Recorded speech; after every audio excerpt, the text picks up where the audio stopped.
As you can tell, for the past couple days, I've been really focused on next gen, PlayStation 5 and Xbox. I found this article by Digital Trends a few days ago by Giovanni Calentino. Again, Giovanni coming in clutch with the articles. PlayStation 5 and Xbox Series X restocked drama shows consoles should not have launched in 2020, and I can't agree with that statement enough. They pushed these consoles out clearly for money. It was very obvious it wasn't for the fans, and we're gonna look at a few examples brought up in the article that I thought are really good points, and I'm gonna throw a little 2 cents food for thought in there. It's just how I'm feeling about the consoles and what I'm personally going through and kind of thinking about, as well as we're going to talk about Jujutsu Kaizen. So this is gonna be a longer talk show episode, and as always, if you do like the video, please leave a like, as that lets me know what kind of content I should make. I have noticed the likes on the anime videos, and that's why I'm splashing in Jujutsu Kaizen. Yo, it's the Grown Kid Talk Show.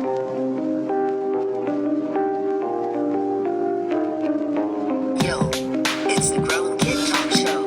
Yo, Grown Kid Talk Show. Yo, it's the Grown Kid Talk Show. We're now 3 months past the PlayStation 5 and Xbox XS launch, but finding a new console hasn't gotten any easier. That's true. Restocks remain sporadic, forcing players to stalk retailers in hopes that they can grab a system in the 1 minute time window that's available. I wish it was just a 1 minute time window. It is more like 10 seconds. The situation isn't much better for those who actually have managed to snag one. That I disagree with. If you have one already, you are in a way better position than the people who don't have. It doesn't really make sense to me. The day one honeymoon has slowly faded away, and a harsh reality is starting to set in. As more and more games get delayed, PlayStation 5 owners are left wondering when they'll even play a Sony exclusive again. The pickings are even slimmer for Xbox Series X owners, but emphasis on Xbox has it even worse, and you're gonna hear that throughout this article. There's no better indication of how unprepared Sony and Microsoft were for this console cycle than the ongoing restock drama. Consoles have been nearly impossible to come by since they launched in November. Relief isn't on the way either. Microsoft says that it expects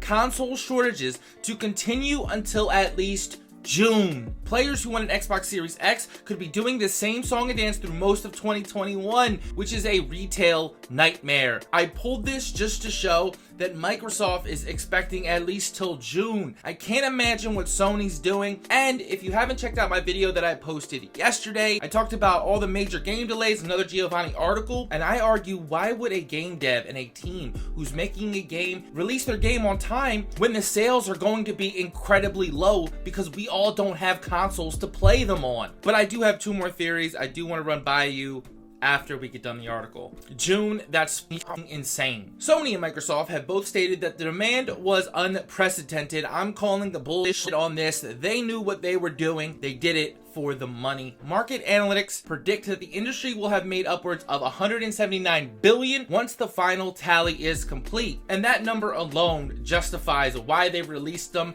half-baked as they did. And when you take into account things like Xbox Series S, which isn't even truly next gen, just to tap in to that 179 billion market share. It's just a shame what's going on at the start of this generation. Both companies should have been prepared for high demand, of course, but the pandemic presented unique challenges. I get it, I really do. I am super sympathetic. The big story of the year comes in the form of AAA game delays. At this point, most of 21's biggest games have shifted around, while others like Ratchet & Clank Drift Apart don't even have a set release date, meaning PlayStation 5 owners won't have a major exclusive for months at this point, which as a Sony fan, we are not accustomed to. So it's hard for me to kind of sympathize here. We've been so lucky and fortunate being PlayStation fans. Third-party games aren't likely to fill the gap either, as the next few months are desolate beyond 2 or 3 highlights. The situation is even more dire for Xbox Series X owners. Halo Infinite was said to be the console's big launch game before getting delayed an entire year. The system ended up launching with few real exclusives.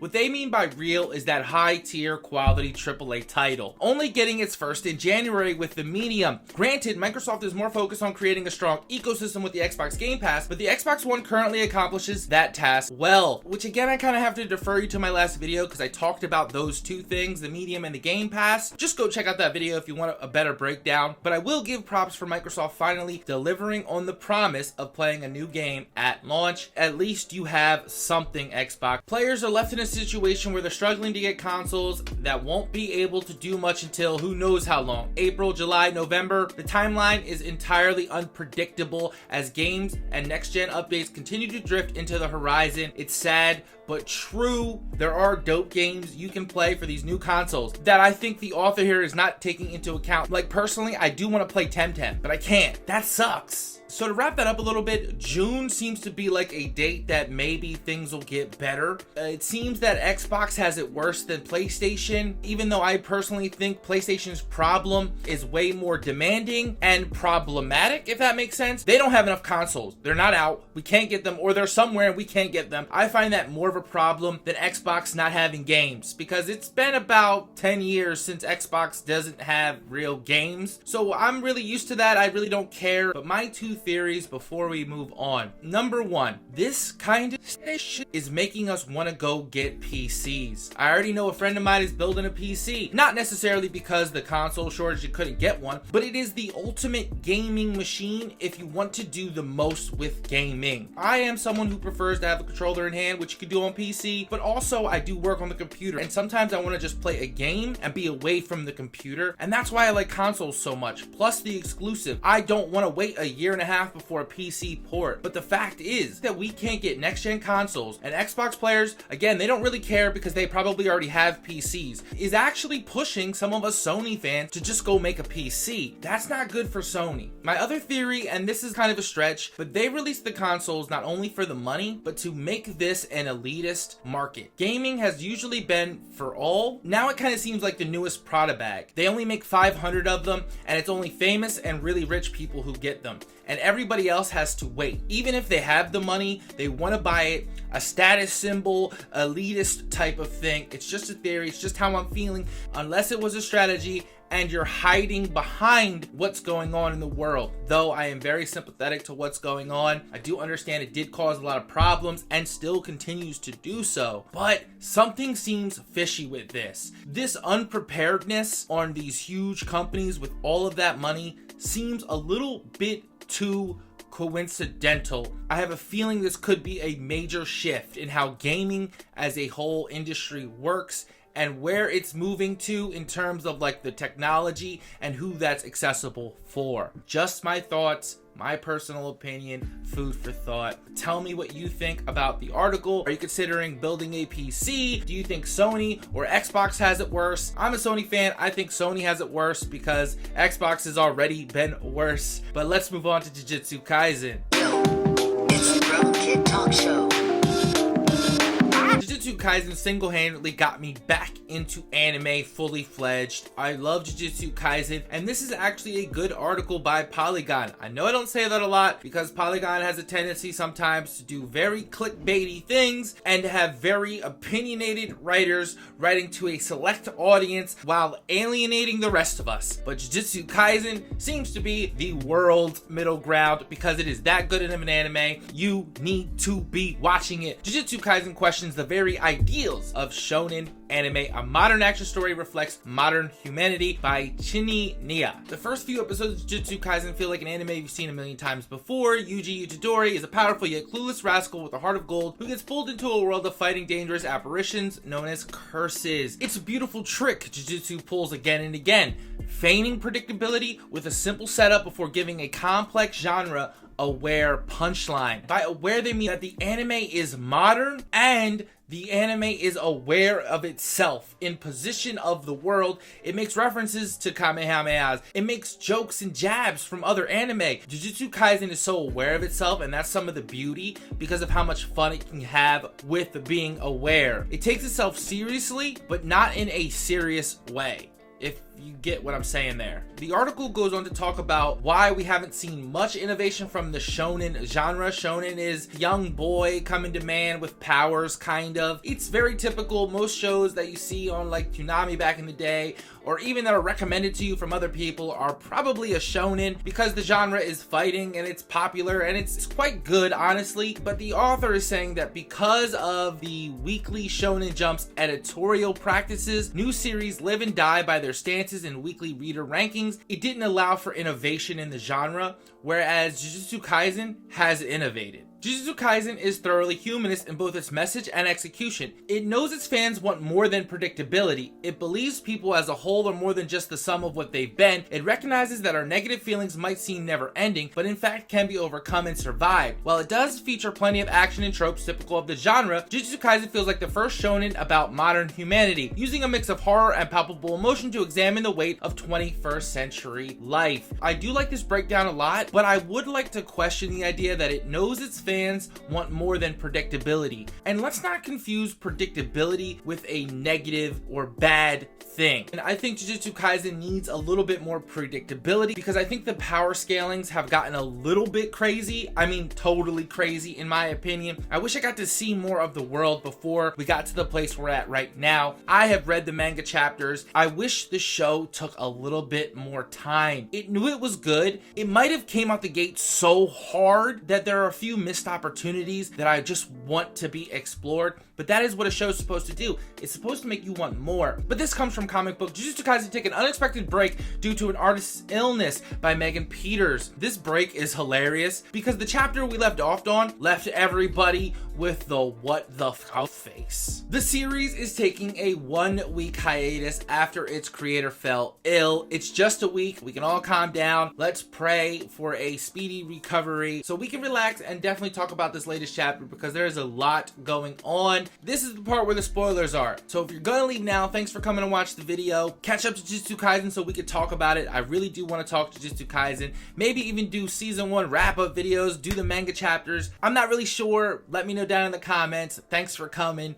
Spoilers starting now. Jujutsu Kaisen's latest chapter was one of the quickest reads I've ever done. But before we get to that latest chapter, 2 big themes have arrived at Jujutsu Kaisen, 2 battles of ideology. Are you listening, Sukuna? It's beginning once again. The world of Heian, the golden age of cursed techniques. So it seems that there are multiple villains. We know that the cursed spirits have a cursed spirit leader, as well as our patchwork face guys. I thought it was really important to note this, as well as this next thing. We have battles of ideology here. How to be free of cursed spirits and cursed energy lies in breaking away from cursed energy. No, it lies in optimizing cursed energy. So these seem to be the 2 sides of the coin on how to deal with cursed energy as a whole for the human race or cursed technique users. This seems to be a battle that could prelude like an ending to the show where there is either no cursed energy or there is cursed energy, as well as the whole Sukuna golden age of cursed techniques. I wanted to set this up. This was interesting. This was a huge plot theme point that just needed to be talked about before we get to the latest episode. Okatsuki comes out of nowhere, is just a G apparently. It makes sense because Gojo was holding the whole Jujutsu world and the cursed spirits back because he is literally the strongest dude and Gojo is gone, and it seems like everybody's gonna be coming out of the woodwork because the Jujutsu world seems to be very rigid and there's sections in that world that vie for power.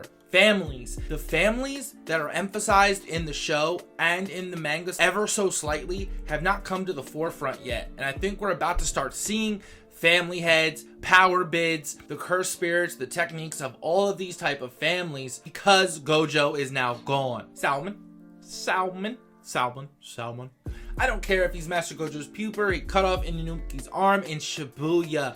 It seems like every anime just loves to be in Shibuya for whatever reason, but this was a shocking panel. But like the last episode, I thought there were some really good points that needed to be brought up. This was almost like a summary chapter. It was so fast, nothing really happened, but we got some valuable information. Satoru Gojo has been deemed an accomplice in the Shibuya incident and is thus permanently exiled from the Jujutsu world. Furthermore, removing his seal will be considered a criminal act. There's a different sect of the Jujutsu world that does not like Gojo at all. Mashigi Yaga shall receive the death penalty for inciting Satoru Gojo and Suguru Geto and causing the Shibuya incident. So the principal of our school is now getting the death penalty, and the suspension of Yuji Itadori's death sentence is revoked, and the execution is to be carried out immediately. So they want to execute Yuji right now. They always wanted to, or this sect, the other principal, the other school was trying to kill him basically in broad day. The 3 main things we set up through the whole show so far. Gojo,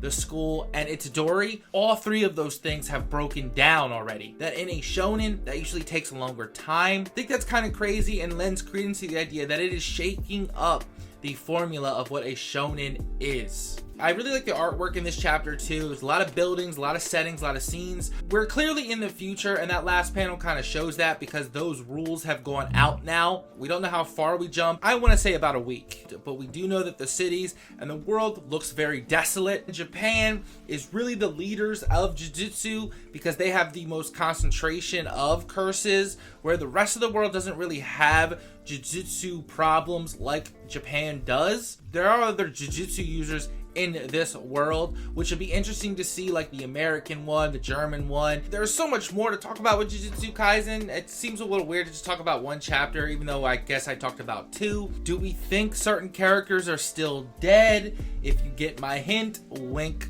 wink. That blew my mind. I know I talk a lot. I definitely rambled. I ranted a little bit. I'm the grown kid, and I'll catch you back in another video.